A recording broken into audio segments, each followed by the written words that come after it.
So I think I named the talk today, What is Happiness? I was struggling to remember there what I'd actually named it. But I think it's What is Happiness? So there's so many different things people would say. There's some speakers that would say happiness is beingness, is the I am, is being in contact with the I am, is being in contact with the beingness. Some would say it's the absence of suffering mind. I know Ramesh Balsakar used to say, and Roger used to say that happiness, or do say that happiness is peace of mind. And peace of mind comes to them from having the right perspective on life. And I have my own way of speaking, and I don't see it in contradiction with anybody else's way of speaking, but it's my particular way of speaking. It's the way it sort of comes out of this body. And just take from it what works from you and what resonates in you.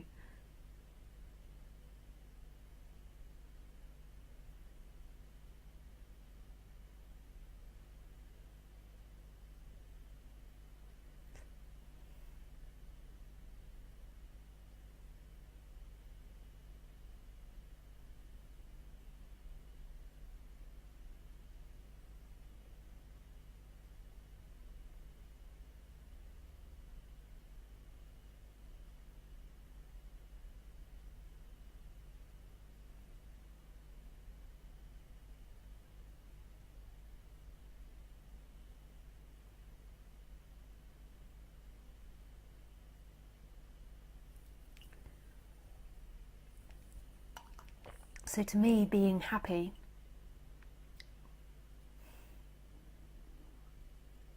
can mean two different things.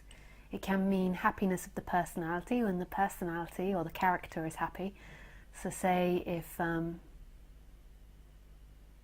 you're enjoying what you're doing, or there's just a feeling of happiness, and that's in the character's world. And then the other happiness that I would associate with is the absence of attachment to that person. So this I that's claiming to be the personality. And this to me would be true happiness, the end of holding on to what you are. So you just are what you are. The character is just coming out. There is just flow happening. There isn't somebody in relationship with the world. There is just the world, there is just what is, there's just what's happening. But that's not happiness as a feeling, so there can be the happiness on the feeling human level, because you can not have this identification with the person, but you can be angry or grumpy or pissed off. But there's still freedom there.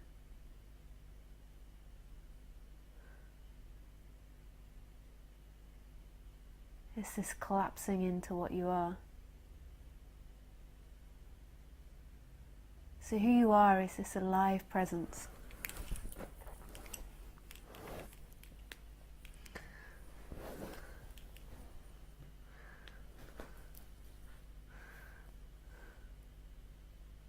This sense of being.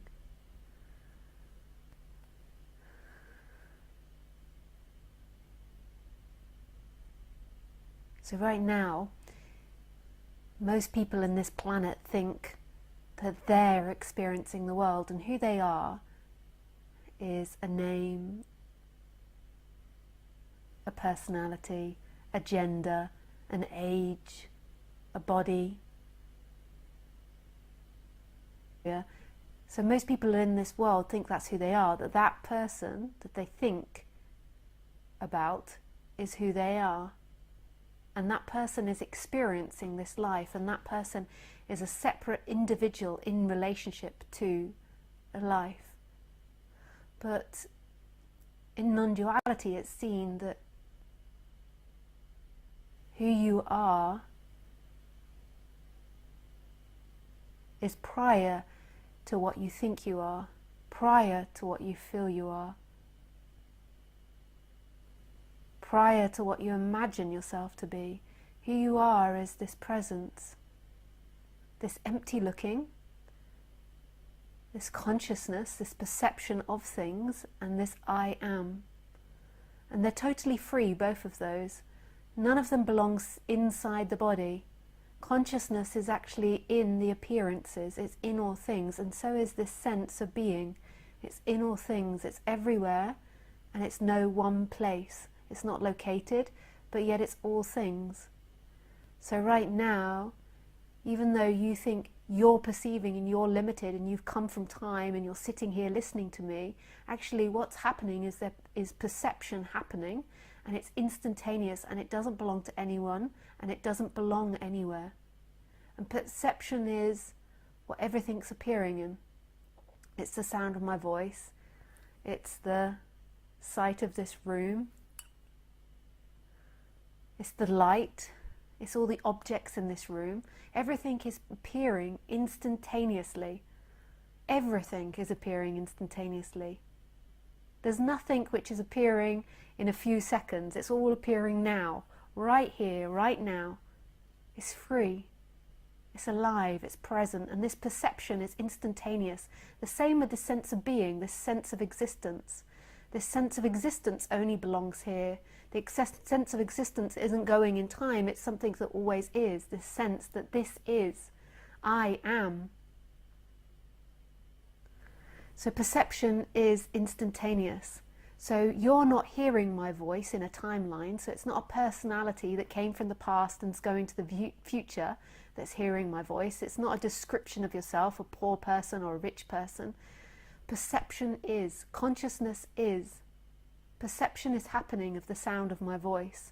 And that perception doesn't belong to you. It's happening. It's in the sound of my voice. It's the sound of my voice. It's not you're listening to it inside your head. There is only the voice happening and the perception of it. And that perception of it is so clear and empty and free and belongs to no one. But yet it's here. It's perceiving. And nothing can hurt that perceiving. Nothing can kill that perceiving. It's here. The same with the I am, the same with the sense of existence. You think I am, and I'm inside the body, and I'm listening to Lisa, but actually there's this sense of existence that doesn't belong anywhere. The I am isn't inside the body. That sense of existence is happening everywhere. It's the same as consciousness. It's the love side of consciousness. They're one and the same thing.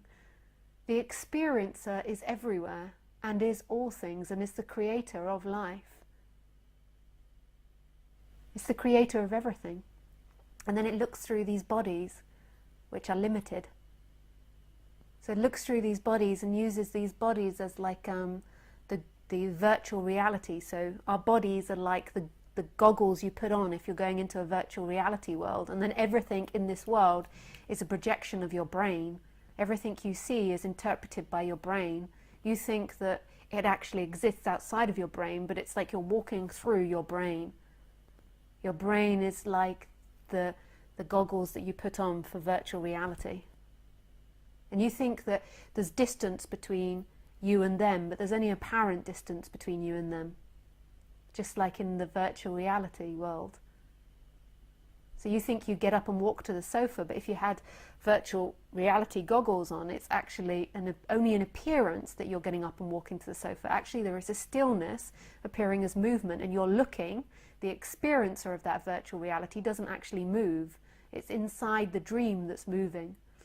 When you think you're alive inside that virtual reality, this is when suffering begins, because there's too much attachment to the outcome of the person. There's too much attachment to pleasure and pain. There's too much a fear of dying, a fear of not getting what you love. When what you love is your sense of existence, and your safety is consciousness, because consciousness and the I am cannot die. It's only the body that can die. So whoever you know that's died hasn't actually died. It's only the form that's died. Their essence hasn't died. Their form has died, but their essence, that empty looking, hasn't died.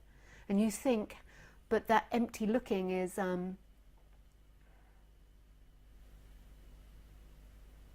belonging to that form, and it can't look from multiple angles. But actually that empty looking doesn't contain a brain, and it doesn't contain time, so it can instantaneously look from multiple cameras instantaneously. It's only the brain that can look from one angle and remember one angle. Consciousness knows everything. It's totally free. It knows it all. Consciousness is a big know-it-all. It knows everything. It has no questions. It's just in line with itself. It's creating spontaneously, freely.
This is who you are. This is freedom.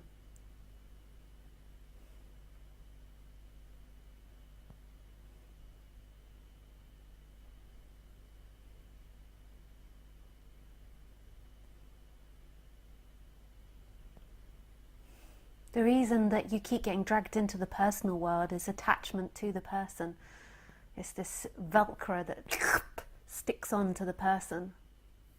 Sticks on to the person's feelings or thoughts, and it seeks to find freedom in the feelings and thoughts. It thinks, one day I'll find love in another person. One day I'll find love in what I feel. One day I'll find love in what I do. One day I'll be successful and I can earn enough money and stop working, and then I'll be free. And when it thinks that and when it believes that, then you're stuck to the person. This consciousness and the I am is sucked into this personal reality.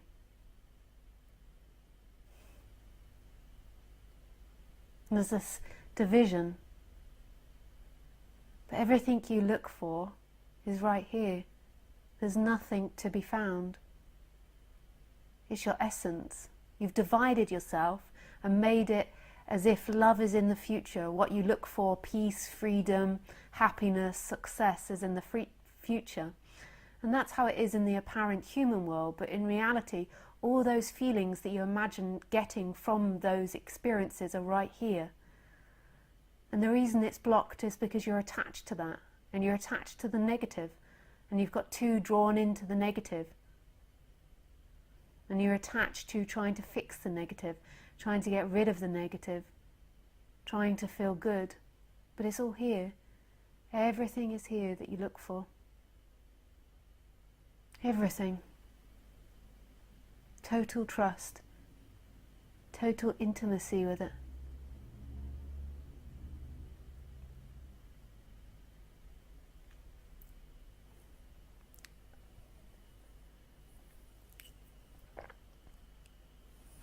You are love. That is who you are. You are this love. You don't need to seek it. You don't need to seek for safety. It's here. It's what you are. It's who you are. You are love. You don't need to get it. You don't need to get security. It's just coming back to what you are. And when that's seen, when that's really clearly seen, when there's been this energetic shift, then the person begins to line up with it.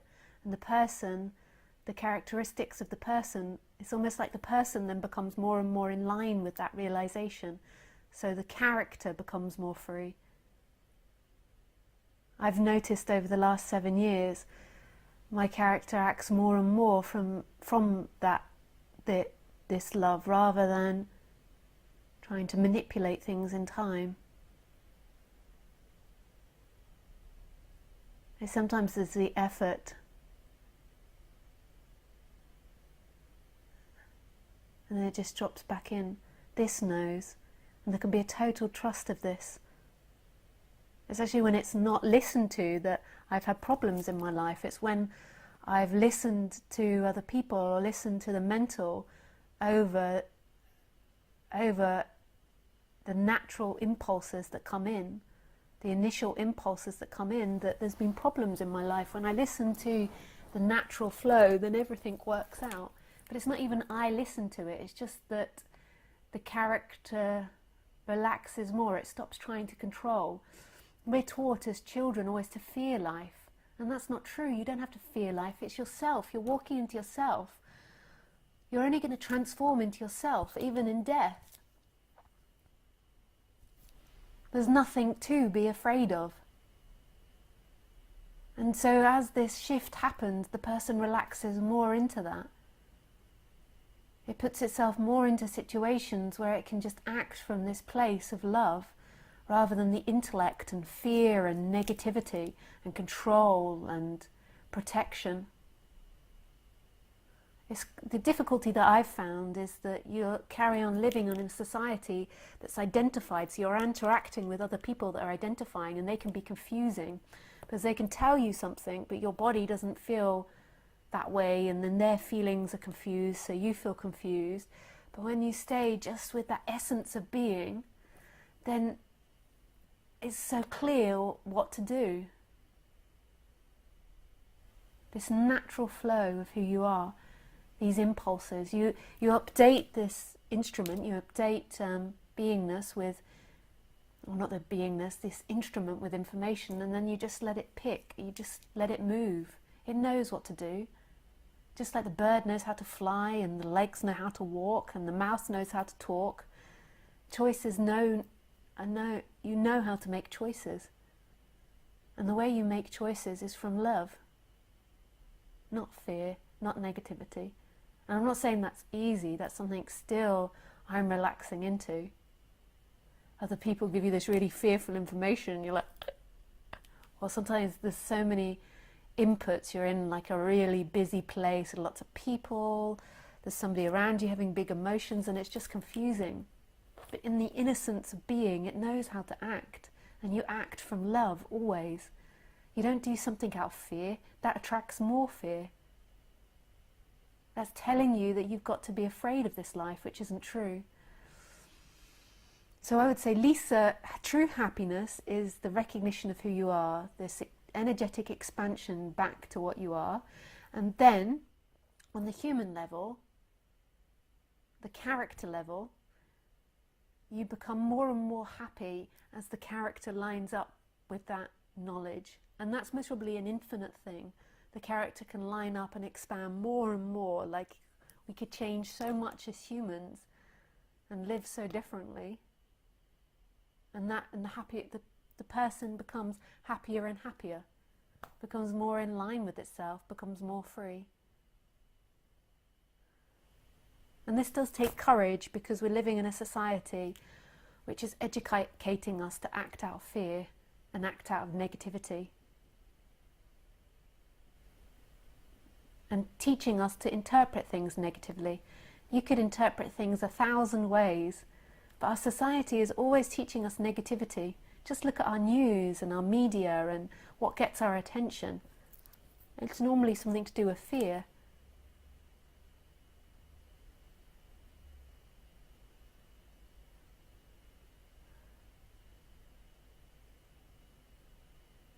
Just think how relaxing on the human level it would be just to act from love. Prior to an awakening, though, often people don't know what love is. They think it's a romantic thing, and sometimes people don't even know what love is. They've never experienced it before in their life. And sometimes they've only experienced it when they've fallen in love with someone.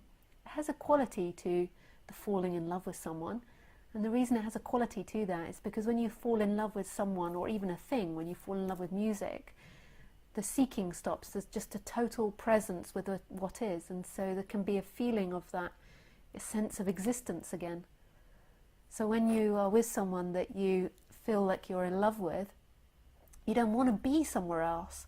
You're not thinking about who you are or where to be or feeling ashamed. You're just totally present with them. So that gives you a taste of it. And when you listen to music sometimes, it can give you a taste of it.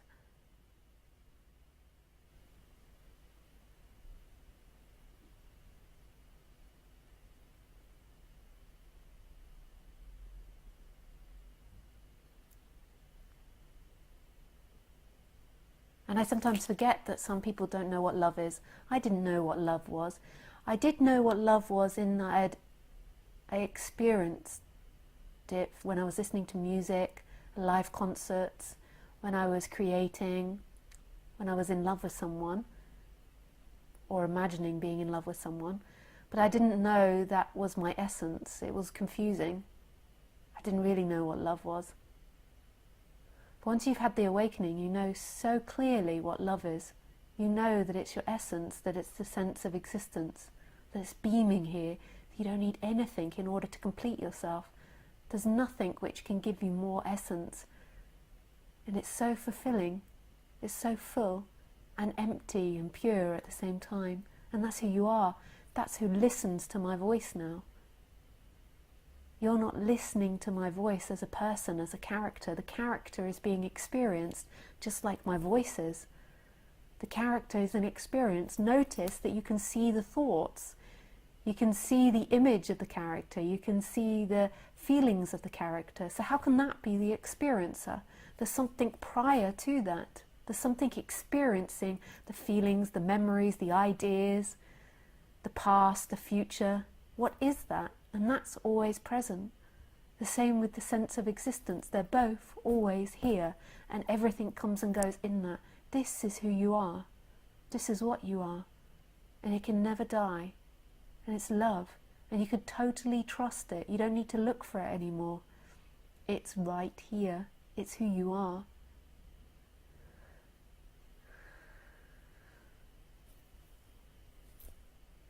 It's who you are. I love this multiple camera thing. This is fun for me. Although it's freaking out my computer, if you can hear the humming of the computer. I thought I'd managed to get away from the humming, but it's back.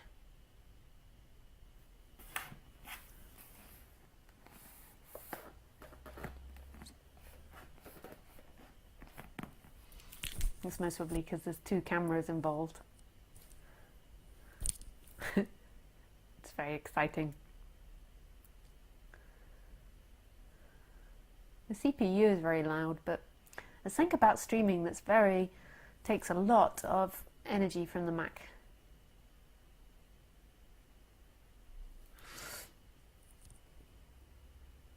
Okay, let's see the questions. Oh, thanks, Esvan. Esvan says, what a beautiful introduction. With pleasure. I love this subject so much. I'm so passionate about it. Particularly the non-duality side. I love it. I love working with the character as well, but I love speaking non-duality. It's so beautiful.